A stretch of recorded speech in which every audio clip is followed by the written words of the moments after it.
In today's video, I'm going to teach you how to fix Google Site navigation issues. If your menu is missing pages, showing items in the wrong place, or just feels inconsistent, a quick review inside your site editor usually clears things up. I'll walk you through what to open, where to look, and what to adjust so your visitors can find exactly what they need. First, open your Google site in edit mode. You should see the site canvas in the center and the editor controls on the right. Being in edit mode matters because it reveals the tools you need to diagnose structure and visibility, which are the two main causes of navigation problems. Next, click the Pages tab. This is your site's map. It shows every page and how they're arranged relative to each other. Think of it as the blueprint your navigation menu follows. If something looks off here, it will look off in your live menu too. Now make sure all the pages you intend to show are present and not hidden. Scan the list for the pages you expect to see in your navigation. If a page is missing from this panel, it won't appear in the menu. If it's there but not showing on the site's navigation, it may be hidden from navigation.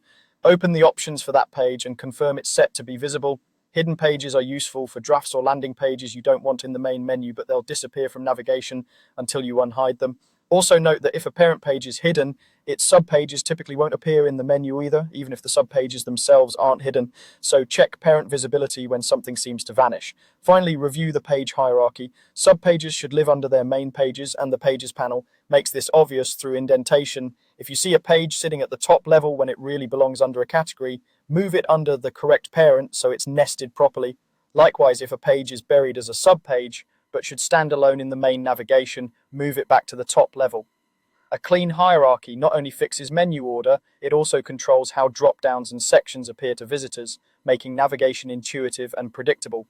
Once you've verified edit mode, inspected the Pages tab, ensured visibility, and confirmed the hierarchy, your site's navigation should reflect exactly what you want.